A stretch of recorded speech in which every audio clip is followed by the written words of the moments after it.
Hello people, in today's video we will be going through the numeracy practice questions for adult nursing, basically called CBT Adult Nursing Practice Test, provided by Pearson Vue. I'll be taking you guys through all of the questions in part 2 of the numeracy test and explaining to you how we came about the answers.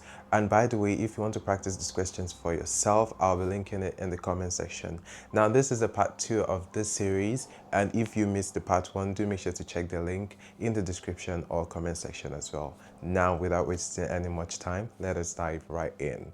Okay, just before we go ahead, if you are new to this channel, hi, my name is Samuel. I make content related to nursing, day in the life, and some other bits and bits here and there, but mostly about nursing and sharing my experiences to you guys in such a way that you can learn from my experiences and benefit yourselves, avoiding some mistakes that I may have made in some earlier aspects of my life.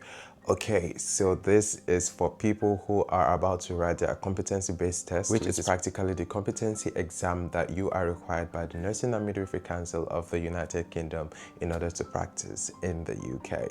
So we have done part 1 earlier on. If you missed it, do make sure to check it out. And this is part 2. So let's dive right in, guys.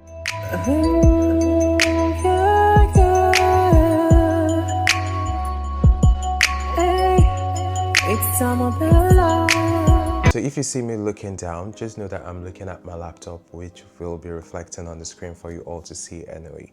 So I have already opened it up and we have an instruction to begin with, which says that you have 15 questions, and it's basically to make you familiar with the features of the CBT, that is the competency-based questions, the style of the questions, how difficult it is, the format of the questions, and the buttons on the screen, the timer and screen count.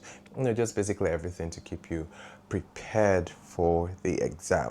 So like I mentioned earlier on, units are very important. If you missed the part 1, again, please do make sure to check it out. Units are very important, and for the numeracy test you have 30 minutes for the exam, so you have quite a lot of time for 15 questions, and they are basically like drug calculations, so it's not something for you to get too much worked up about, and I think everybody should be able to pass this this numeracy aspect of CBT.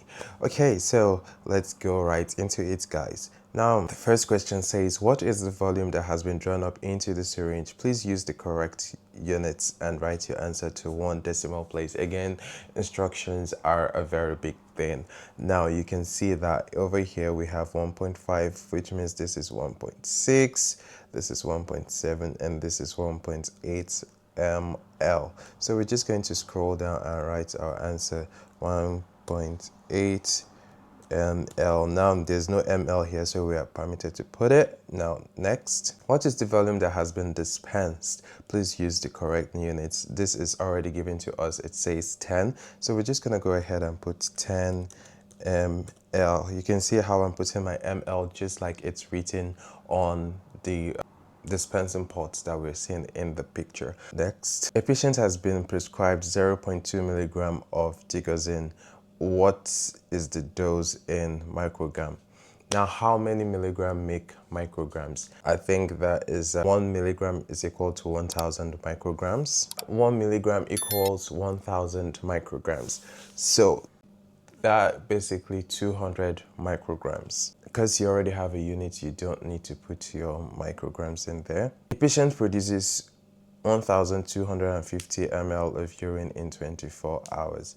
How many is that in liters? That is 1.25. Anyway, I'm just gonna flag the ones that I'm not too sure of for a review later. So a patient has been prescribed 800 milligram of aspirin. How many tablets should be administered? And each tablet is 200 milligram. So that's basically 800 divided by 200, which is 4. A patient has been prescribed 100 milligram of amitriptyline hydrochloride solution. What volume should be administered? Please use the correct units. Now we have 25 milligram in 5 ml. That means 5 milligram equals 1 ml. So since 5 milligram equals 1 ml, how many milligram will be 100? So it's basically just calculation.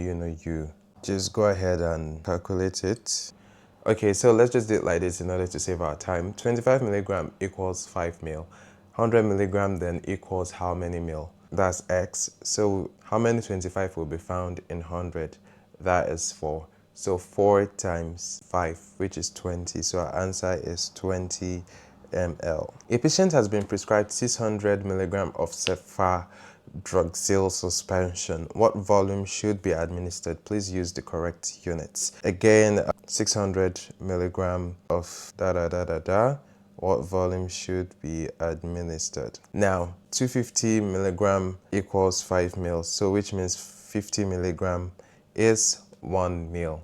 I hope you understand how I got that. Divide every area by 5. So basically, 250 milligram equals 5 mil, 600 milligram equals X. You just divide both sides and your final answer should be 12, making 12 mil. So that's how you should basically do it all in order to get your answer. I hope you understand all of this, so I won't have to go this deep in other questions. Again, take note of your time so that you don't waste too much time on a singular question. Now, a patient has been prescribed phenytoin solution at a dose of 1.8 milligram per kilogram and the patient weighs 100 kilogram. What volume should be administered? So that is 100 times 1.8, which gives us what? 180 milligram. So how many 30 can be found in 180 milligram? That is 6. So 6 times 5, because 30 milligram is 5 mil, right? So that's 6 times 5 gives you what? 30 L. A patient has been prescribed 36 milligram of codeine phosphate. What volume should be drawn up for the injection? Please use the correct units and write your answer to 1 decimal place. So we know this one is in 1 decimal place. Again, we're going to use the same method that we used earlier for the previous questions. Now, do not be scared and think, oh, I won't have a calculator or something. No, don't worry, you will be given all of that. It's a computer stuff anyway, so there's calculator available in your computer, okay? And I think you will be given like a sheet of paper or something, or you can ask for it, and a pencil as well. So let's go ahead and answer this question. Okay, so 36 milligram is what we are given, and we have 60 milligram in 1 mil, and this equals X. So what we are basically going to do is to divide 36 by 60. So 3 here, 6 here, 6 here, 10. So your answer is 0.6 mil. I hope you understand that. So your answer should be 0.6 mil. Now let's just go ahead and input that in our... A patient has been prescribed 8 milligram of metoclopramide hydrochloride. What volume should be drawn up for the injection? Please use the correct units and write your answer to 1 decimal place. So if 5 milligram equals 1 mil, 8 milligram equals dash. So your answer would be 8 divided by 5, which equals 1.6. Now, I feel like these are like basic calculations, all these parts, and I don't need to go in too deep. Or, I just hope you understand, really. A patient has been prescribed tramadol hydrochloride at a dose of 1.5 milligram per kilogram. Tramadol is for pain relief. Your patient weighs 80 kilogram. What volume should be drawn up for the injection? Now, we are not given like the actual dose this person should take. So the first thing you have to do is multiply 80 kilogram by the dosage, which is 1.5 milligram per kilogram. And that is basically 120. So we have 50 milligram in 1 mil. So if 50 milligram equals 1 mil, 120 milligram equals dash. And that gives us 120 divided by 50. I hope you understand. So what is 120 divided by 50? That is 2.4 mil. At what rate would you set up the infusion pump to run? Now this is basically, flow rate or something, how to set up infusion. Yeah, so this one is basically multiplication. You have or division rather. Let's see, you have 750 mil to run for 6 hours. So basically what you have to do is to carry 750, the volume, and divide it by the hour given. That is 750 divided by 6, which gives you 125 mil per hour. Now in this aspect, you just need to put your 125. You don't need to go deep, like because you already have the unit. So let's go to the next question. I don't even know which question are we in now. At what rate would you set up the infusion pump to run? Give your answer to the nearest whole number. Now this one, we have a volume of 700 divided by 8 hours. So what you have to do is again to divide. Calculator, 700. So we have 87.5, and to the nearest whole number we have 88 mil per hour. Again, similar thing, 800 mil divided by 10 hours. We have basically 80 mil per hour. Now, we've come to the bit of interesting part, which is the balancing of fluid chart. This person has had sodium chloride, 500 mil. So what you have to do is to calculate all of the inputs, put it on one side of the total inputs, calculate all of the outputs, put it in the total output, and then when you balance it, if the input is more than the output, then your answer should be in plus. But if the output is more than the inputs, then your answer should be in minus.